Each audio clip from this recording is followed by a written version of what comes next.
Can you believe this scumbag governor of Massachusetts is asking people to take illegal immigrants into their homes? Now, this lady, her, Biden, all the ilk of these animal Democrats, they created this thing, which is now like a catastrophe, this border fucking thing. So it's been asked before, I think from that nitwit in New York, but she's asking people to take illegal immigrants into their homes. Do you know how fucking insane that? You know what? Why don't she take them in her home? Because she must have a governor's mansion somewhere. She could fit probably a couple hundred of them. So she can come down in the morning and see the filth and the drugs and the sex. You know, those people came here illegally. The Democrats in New York put them in beautiful hotels. They destroyed them. The food that they were offered for free, they didn't like it. They didn't want that food.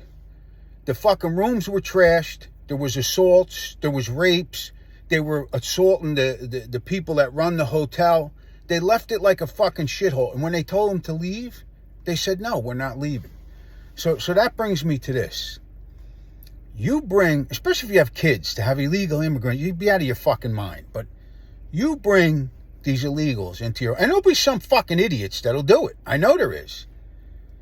When you bring them in, all these states have these domicile laws, and in some states, I'm not positive of Massachusetts, but in some states, it's as little as 72 hours. If someone's in your house for 72 hours, you can't fucking get them out, okay?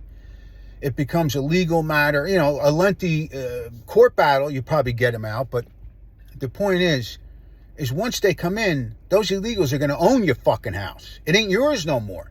You can't get them out. The government, don't make sure the courts don't fucking side with you. You're going to have these fucking, they're going to own your house. This is fucking insanity. It's insanity to ask that. Why don't, she's in Massachusetts, why don't she take them and put them back in Martha's Vineyard, in the mansions over there? They all got room. When they landed in Martha's Vineyard, there was a couple dozen of them. They got them the fuck out of there. In 2 days, they were gone, vanished. Because they knew that in 2 weeks, they would have had their first murder, their first home invasion, a fucking strong-arm robbery. They knew it. So they wanted them the fuck out of it. They wanted them off the entire island. But now they're asking you to put them in your home. It's just fucking insanity. I mean, it's never going to stop with these fucking people. Stop letting them walk into the country illegally, and you won't have to find someplace to put them. But how dare you ask hardworking Americans to put people... You know, it's the same thing to me, in my mind. I mean, some of the people obviously are harmful, but it's the same thing as going to your nearest prison, grabbing a few prisoners and bringing them home. These people aren't vetted. You don't know who the fuck they are. You don't know if they're sick or if they're carrying something. Bring them in your fucking home. What the fuck is the matter with this lady? She's a scumbag liberal piece of shit, and she should lead by example and put them in her fucking house first.